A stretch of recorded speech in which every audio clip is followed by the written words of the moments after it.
Mike Cernovich had a great thread about how young men in this country don't long for adventure anymore. And there were a ton of people responding saying things like, there's nowhere to go, there's nothing to do. There was this post where someone's like, born too late to explore the world and too early to explore the stars. Oh, my life is, I just don't have. And he's like, where's the sense of adventure? Yeah. And that's kind of crazy because that idea. It's right here for these young people. Oh, that's the opposite, though. That's the matrix. That's sinking into the pit, into the void. I've never understood this idea where people are like, I was born too late to explore the earth and too soon to explore the stars. What are you talking about? There's whole regions of the Amazon forest that have been unexplored. Mm-hmm. Right. We've used satellites to see the surface, like the top of it. And there's like evidence based on growth that there could be ancient cities lost there, and people have not gone deep into the Amazon rainforest. So what? Well, even simpler than that, like name the last mountain that you hiked up, right? They'll say these things like, oh, there's nothing left to explore. It's like, have you left your house and done any kind of even minimal exploring? Have you seen the world with your own eyes? You could still go out, even if there are civilizations there, and witness what's going on. But instead it's like, well, it's too late for me, so I might as well just stay home and look at my phone. They've given up. They're too busy exploring their own navels. I will say I'm a former flight attendant, and I've traveled the world. And I do think a lot of these people that are not America first, they have never seen what the squalor is like in Rio de Janeiro or in Caracas or, all over. And you don't realize how precious, the best gift my parents ever gave me was my United States citizenship, my passport. But you don't realize that if it's all you know and you've never been elsewhere. And people do need to have an adventure and go see other parts of the world. You don't have to go on extravagant vacations, but I think that people would understand why we're fighting so hard for America. And then I will say this too. I've been to all 50 states, but I never, being a flight attendant, I traveled everywhere. And then I got on the buses, the Tea Party Express bus and the March for Trump. And this country is so vast and beautiful and so different in all four corners. And then when COVID hit and people started exploring our national parks and taking road trips and camping and stuff, we need to do more of that. It's not only, it's just refreshing and good for the soul, right? It's grounding. And, but I think too many people like to sit at home and live their life by what's going on social media. And I don't know. And especially, for a long time, the popular narrative from social media and from, Hollywood was, America's a bad place. Like, Americans are all, whatever. And there are obviously all kinds of issues in America. I'm happy to acknowledge that. Yes. But I would still rather hear, like you said, like, I am grateful to have been born in America because it is actually something worth preserving and it has given me so much. I think so many people take it for granted because they're like, oh, but, whatever. A celebrity said they would leave for Canada if this person got elected. I'm going to say this. Listen, America, if only for the stabilizing force of the United States, making sure that that the U.S. Navy makes sure that the seas are open for international commerce, that alone makes America a net good. Mm-hmm. Right? Because without the open seas, without the seas that are continuously the ability for other countries to travel in the seas is made safe mostly by the U.S. Navy. And without that, all the countries that rely on markets and rely on international trade and stuff, all of those countries would not be able to safely move their products to market. There would be whoever has the biggest navy would be in charge, and it might not be someone that is actually a reasonable partner like the United States. So people can hate on the U.S., they can say all they want, but the U.S. has been making the seas safe for international commerce since the United States was created. Right. The Marine Corps exists to prevent pirates from the shore, to the shores of Tripoli. So if you think that the U.S. hasn't been doing it since day one, you're totally wrong. So get over that fact. The U.S. is a net good, if only for that alone. It's a nail biter. Bowman just climbed right back up, and it's neck and neck right now.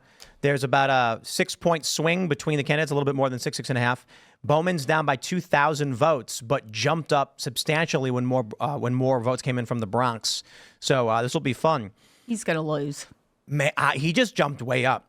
Latimer got a boost when the initial votes from Westchester came in, but Bowman was ahead initially. And now Bowman's catching up. I'm wondering if once the Bronx comes in, it's going to just outweigh. I mean, look, in Westchester, Bowman's got 5,000 to Latimer's 12,000. That's just a little bit more than 2-1. 24% reporting. Yeah, and he's got 84% in with 59% reporting in the Bronx. So that might be. I mean, let's just do rudimentary math. If these numbers hold, they haven't called it for it yet, but with 59% of the votes in, Bowman can expect to get another like 2,000 to 3,000 votes in the Bronx.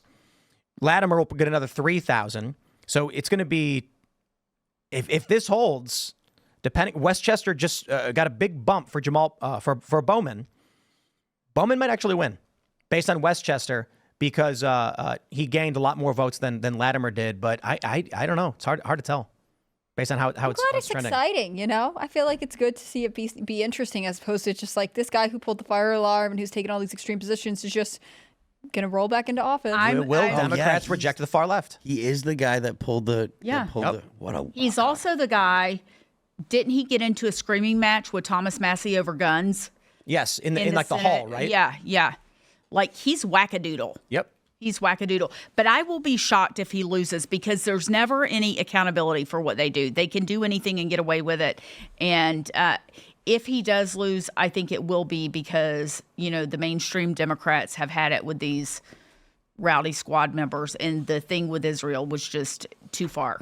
It is interesting. I mean, because, again, primaries are referendums from party members, party voters on their own elected officials. Right. It's not like the Republicans are storming into New York and saying, we're going to vote Jamal for whoever. Like, They're voting amongst themselves. And again, that's why I think the primaries right now are really fascinating because especially in states that are, considered more purple or are changing, who are the Democrats who are succeeding or who are they selecting in an election year where the possibility is Donald Trump regains the presidency.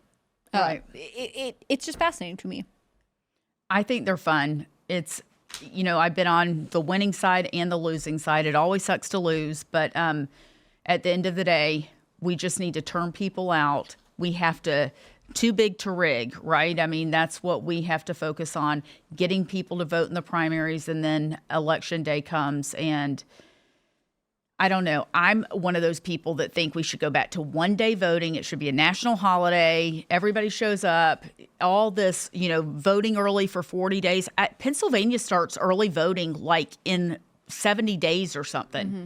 It's unreal. Yeah, it seems wild to me. I think same-day voting on a national holiday makes a lot of sense. Yeah. I think, so we had Mike Lindell on a little while ago, and I'm pretty sure he's the one who said this.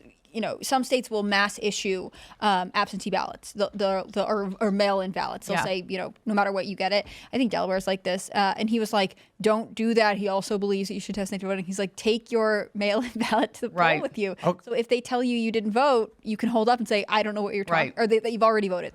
Decision Desk is calling it for Latimer, saying Bowman has lost. Wow. Right. I guess the lesson is don't pull the fire alarm. Wow.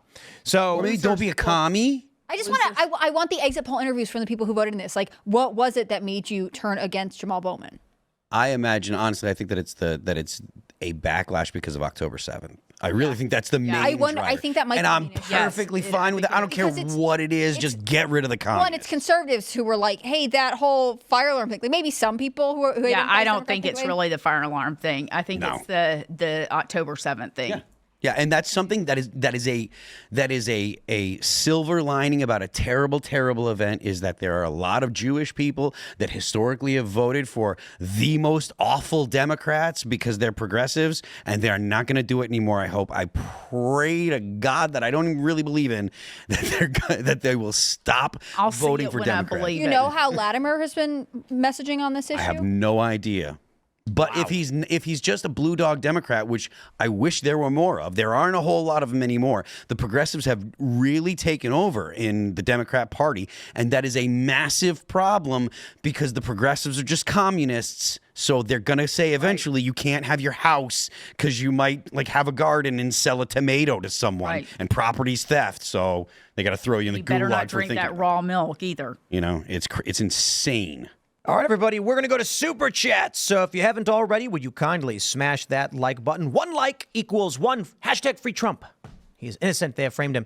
And head over to timcast.com, click join us, become a member for that members only uncensored show, which will be coming up in about a half an hour.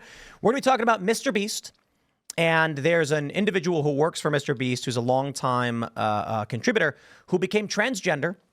And there's a big debate. Matt Walsh is tweeting about it. And we're going to talk about a lot of people are accusing this individual of abandoning his family, their family, whichever. And we'll talk about that in the members only call-in show. And then we'll take your calls as members. But for now, we will read your super chats. Clint Torres, the first super chat says, howdy, people. Howdy, Clint. Howdy, Clint. Howdy, Clint. Cal says for the debate, Trump should demand a digital clock be displayed in the background of the stage. This would ensure CNN can't delay the live feed. Good idea. Yeah. Yeah, we were saying that they could have a short delay. It could be a few minutes, but that would allow them to manipulate the debate in real time without people knowing. Trump could say something and you get a couple of minutes, they could go back and they could edit out a word. How about Trump delays for like an hour because he's in a traffic jam or something so we can see how Biden's medicine wears off? That's actually a really good idea. Trump should be late. Yeah. I feel like if he's late, they'll be like, he was too scared. He didn't show up. It's all over. He No shows debate. up 15 minutes late and just Biden's like head down. Thanks for checking out this clip from Timcast IRL. Make sure to watch the show live Monday through Friday at 8 p.m. Subscribe to this channel, and we will see you all there.